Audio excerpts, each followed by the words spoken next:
So one of my friends who is a single mom, about 5 years ago, her adult boys, had a rift between them, and they haven't been speaking to each other since.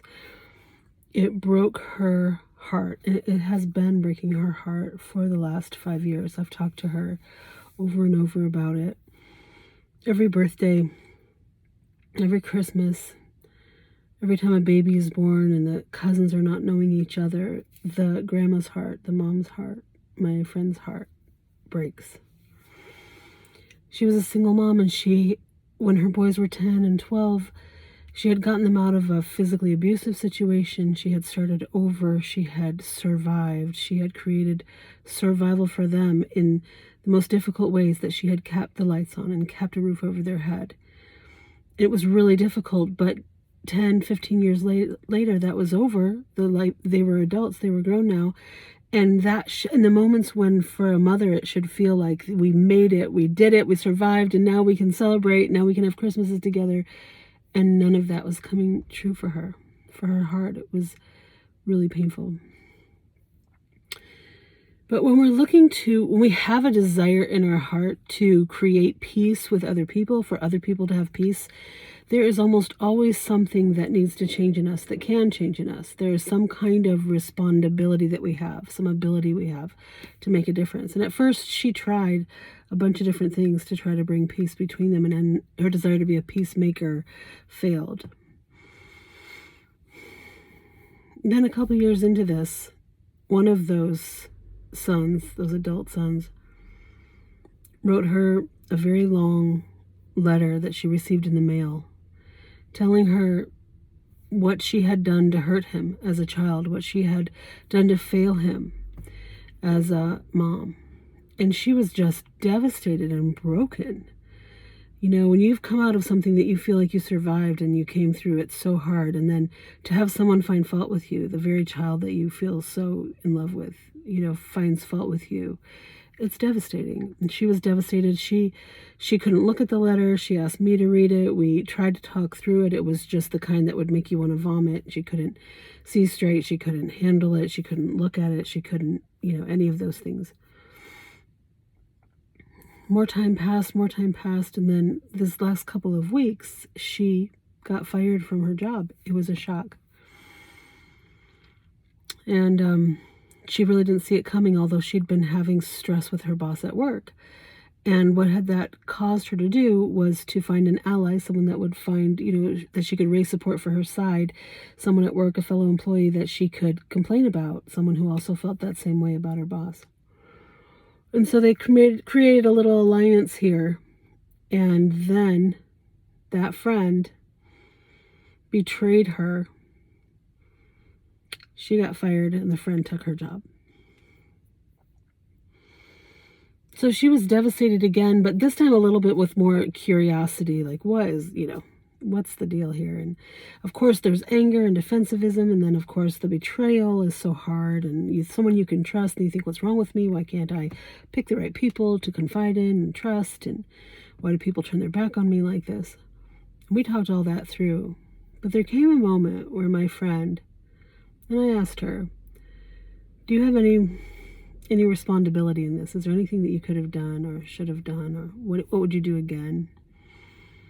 Of course, we went through the first things. We're like, never confide in someone like that again. Don't do it at the place of employment. Maybe be more direct with what take your problems to the right places in your company, and be more direct with your communication. And then we uncovered why it was so difficult for her to be direct with her communication. And we uncovered that as a little child, she had come to see the world in a way that was, if someone finds a mistake I've made, I will be overpunished to the point of obliteration. I will lose so much that I better not show any mistakes. I better not have anybody find fault with me. And if I do, I'm just going to have to sneak. I'm going to have to hide. I'm going to have to get manipulative. I can't. Direct communication will not work for me. And literally came down to this: if I make a mistake, I am not worthy of love. I'll get thrown out. I'll get the boot. That's why when her son sent that letter to her, it was too devastating to look at. There was no way she could look at it, because if you can find fault with her, if there's something wrong, if she did something wrong, then her little tiny heart very subconsciously believes that then you're going to write her off. She's not going to have you in her life. And this came from a very painful moment as a little child when her parents got divorced and she wanted to go live with her dad like her sisters did too. And the mom, of course, being very overworked and overwrought with that pain of her children wanting to go live with their dad. The mom, in a moment of anger, said to her, well, he's not your real dad anyway. And that's how she found out that she did not have the same biological father as her sisters. And from that moment on, she had this feeling of trying to fit in, not belonging. That feeling that we all have, like, am I adopted? I don't fit into this family very well. She had a reason to believe that for real. And so there was never a fitting in place for her. And then always her heart wondering that if she did something wrong, she could get the boot, she could get kicked out. She would be unworthy of love. That's what the little illogical, immature, little childish heart came to believe. And then the behavior just became, after that, then we need to sneak, we need to hide, we need to cover up our mistakes. We can't talk directly to somebody about them. We can't address things clearly because the pain is it's just over the top. It's just unreasonable. It's just annihilation. That came to her while she was sitting in a U-Haul parking lot just crying this week. And suddenly that change of heart that I'm telling you right now happens when you have a desire for peace between two other people and you find out that there's something you can do, there's something you can change, something that will strengthen you or them. It's the moment. It's the moment that we're searching for. And she came to that moment where she realized that there was something she could talk about to her son. And I think about 2 years later, after that letter had come, she went over to his house. She sat down and she basically said, I can hear your heart now. You can tell me what I did that hurt you as a mom. And of course, as he spilled his guts, it was just the moaning and the groaning of a 12-year-old child. He couldn't have seen, what the 360 was of her life. He wasn't looking at it from an outside point of view. He was only saying how he was affected. And that was his reality. And that was real for him. And we can all say that about our parents going back, where our parents felt like they were true survivors and they got us through and they kept us alive. But our experience was that we were neglected or that we were shamed or that we were punished too harshly. And so we come away with something that our parents just don't really want to hear about because they feel so bold. They feel so good. They survived.